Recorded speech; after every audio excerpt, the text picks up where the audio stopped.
हमारा cost. Okay, so 40 into 380 which gives 15,200 plus यहाँ पे हम लोग ने ऑलरेडी कैलकुलेट कर रखा है लोएस्ट जो था मटेरियल के लिए, सॉरी अदर कंपोनेंट्स के लिए. ये रहा अदर कंपोनेंट्स की बात की जा रही है यहाँ पे. उसके लिए रेलेवेंट कॉस्ट था 52K, सो 52,000 प्लस आप भी प्लीज़ हाथ में कैलकुलेटर चलाइए तो आपको बेनिफिट होगा. नेक्स्ट इज़ लेबर, जो हम लोग ने यहाँ पे कैलकुलेट कर रखा है to be 22K, so 22,000 plus यहाँ पे सुपरवाइज़र का सिर्फ 5,000 होगा रेलेवेंट. और आई missed out this one, machinery का जो स्पेशलिस्ट मशीनरी लग रही है इसके मैन्युफैक्चर के लिए, इसका 10,000 होगा. Okay, have I missed out on anything?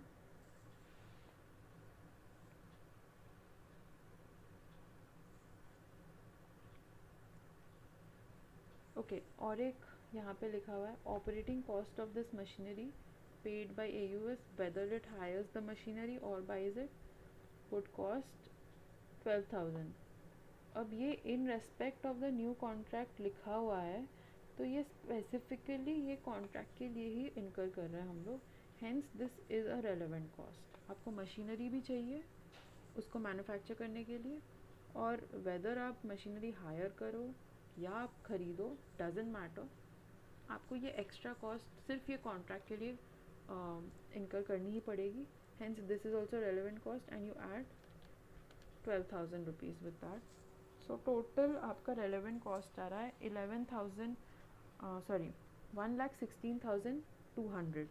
Okay, answer check कर लेते हैं. Okay, so it is 1,16,200. Now guys please keep in mind that if you just do this calculation और आपको सारे reasons पता हो, it is not going to suffice. आप हर एक पॉइंट के लिए जो मटेरियल DX है, कंपोनेंट है, डायरेक्ट लेबर है, मशीनरी है, एट्सेट्रा, हर एक के लिए आप एक पॉइंट बनाओ और नीचे नोट्स में आप भरते जाओ. इट्स नॉट नेसेसरी कि आपको पूरा रामायण लिखना होगा या पूरा भर भर के लिखना होगा, but at least provide some explanation कि how you are getting this. Even if you are doing this calculation over here, write it that it's in regular use, hence the relevant cost is the replacement cost, like it has been mentioned here. Okay, so that is how you are going to get marks, else you will only get half the marks that is being allotted for this part of the question. Now we are going to go to the second part. ये सिर्फ calculation वाला portion था. हमारी SMP की syllabus जो है अब आप जैसे जानते हो 50% हो गई है theory, that is analysis, and that is a huge brownie point for all of us. We need to capitalise on this. तो यहाँ पे नेक्स्ट में दिया हुआ है डिस्कस 2 प्रॉब्लम्स, क्योंकि थियोरी काफ़ी ईजी है guys, you have to realise it, and it is very easy to score. It is very logical and as you know this is a very interesting subject. ना आपको रट्टा लगाना होता है, ना आपको कुछ, बस आपको सोचना होता है कि क्या हो रहा है, which makes the subject really interesting. तो बस यहाँ पे 2 प्रॉब्लम पूछे हैं which can arise as a result of setting prices using relevant costing. तो रेलेवेंट कॉस्टिंग के बस 2 इश्यूज़ हैं, और उसके इश्यूज़ ये हैं कि प्रॉफिट रिपोर्टिंग में प्रॉब्लम होता है और प्राइसिंग ऑफ फ्यूचर वर्क में प्रॉब्लम होता है. प्रॉफिट रिपोर्टिंग में क्यों प्रॉब्लम होता है? हम लोग रेलेवेंट कॉस्ट ले रहे हैं. Okay, so relevant cost would actually not include a lot of stuff, or it would differ from what the accounting profit is. Okay, आप रेलेवेंट कॉस्ट ले रहे हो मतलब आप ओवर एंड अबव जो एक्स्ट्रा लग रहा है बस आप वो चुन चुन के ले रहे हो, आप पूरा सिनेरियो नहीं ले रहे हो. जो हम लोग कॉस्टिंग में करते हैं और अकाउंटिंग में करते हैं वो डिफरेंट है. तो मैं आपको बस लॉजिक समझा रही हूँ. You can just go through this theory, आप अगर ये दो कीवर्ड्स लिख दोगे और अंदर का अपने लैंग्वेज में एक्सप्लेन करोगे, you will get the full marks. So just remember the logic, and logic तो आपको समझ में ही आ गया होगा. Just remember the key points, the key words. Pricing of future work, how, because relevant cost जो है वो एट अ सर्टेन पॉइंट होता है. अगर आज मुझे मटेरियल्स 380 में मिल रहे हैं तो वो मेरा रिप्लेसमेंट कॉस्ट होगा. नॉट नेसेसरी कि 5 years later on again if I get a similar contract the price is going to remain the same because of various reasons. Inflation, the supplier has changed his prices, the entire scenario in the industry has changed, bargaining power has gone up, gone down. There can be a million possible scenarios. So the pricing of future work cannot be referred by the calculation that we are making today. And profit reporting जो है वो आप relevant costing के से नहीं कर सकते हो. There is going to be a difference between the accounting profit and well, the costing as per SCMP, that is cost, मतलब जो परचेज मैनेजर लोग करते हैं. Third is explain by giving example how each of the 4 types of quality cost could be reduced. You should also identify in which primary activity each one of your examples would occur in the given case, Aditya Group's value chain. तो basically इसका जो theory दिया हुआ है, this is in relation to chapter 2 theory. and there are 4 types of costs. Okay, prevention, appraisal, internal failure and external failure with respect to production operations. Okay, तो prevention cost जो है ये पहला कॉस्ट होता है जो हम लोग इनकर करते हैं प्रोडक्शन प्रोसेस में to prevent basically any defects और any sort of faulty products. तो वही लिखा हुआ है.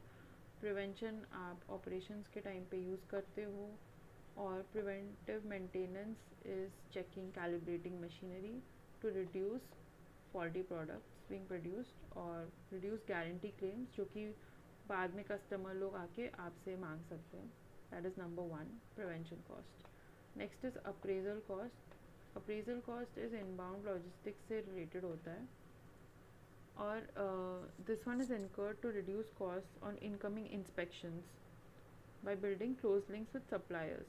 तो आप सप्लायर से जब माल खरीदते हो तो ऐसा हो सकता है कि कुछ डिफेक्टिव प्रोडक्ट्स हो, कुछ फॉल्टी सबस्टैंडर्ड प्रोडक्ट्स हो, और उसको प्रिवेंट करने के लिए आपको इन्वेस्ट करना होगा on appraisal cost. Total quality management का रेफरेंस दिया हुआ है यहाँ पे because it is a part of that. आप अगर अप्रेजल करते हो इनबाउंड लॉजिस्टिक्स में तो आप टोटल क्वालिटी मैनेजमेंट के प्रोसेस की ओर बढ़ रहे हो. That is a step in that. If suppliers can guarantee the quality then no inbound inspections, then number होगा यहाँ पे, number of inbound inspections could be eliminated. Okay, next is internal failure cost. अब आपने जो prevent करना है कर लिया, आपने प्रिवेंट कर लिया, आपने चेक कर लिया which is appraisal.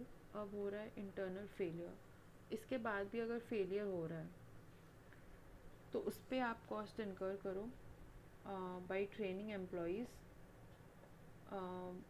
And this would reduce failure cost, also improve quality. Basically आपको एम्प्लॉयज़ को ट्रेन करना होगा कि उन्हें रीवर्क ना करना पड़े, उनसे गलतियाँ कम हो. इससे क्या होगा, फेलियर का कॉस्ट भी कम होगा और क्वालिटी भी इम्प्रूव होगा. Okay, so that is the benefit of internal failure cost, or this one is the bane of internal failure cost. The final one is external failure. ये अब इनकर करते हैं जब ऑलरेडी प्रोडक्ट निकल चुका है हमारे हाथ से, कस्टमर को पहुंचा दिया गया है. तो इसमें क्या होता है, आपको सर्विसेज प्रोवाइड करनी होती है कि design quality into the design quality into the product to prevent guarantee claims and the cost of servicing or repairing. अब जब चला ही गया है प्रोडक्ट हमारे हाथ के बाहर, तो अब वो आएगा तो हमको इधर उसको रिपेयर करना होगा या रिप्लेस करना होगा या सर्विस करना होगा. तो ताकि ये एक्स्ट्रा कॉस्ट हमें ना बेयर करना पड़े, हमें क्वालिटी ऐसे डिज़ाइन करनी होगी प्रोडक्ट्स में कि प्रोडक्ट सेटिस्फैक्ट्री हो कस्टमर के लिए, and hence cost of servicing या रिपेयरिंग हमें इनका ना करना पड़े. That brings to the end of this important and long question. It is not very tricky to be honest, पर हाँ मतलब जैसे छोटे छोटे मिस्टेक्स हो सकते हैं जो सुपरवाइज़र में आप ये 50,000 जो एग्जिस्टिंग है वो आप ले लो एक्सेट्रा.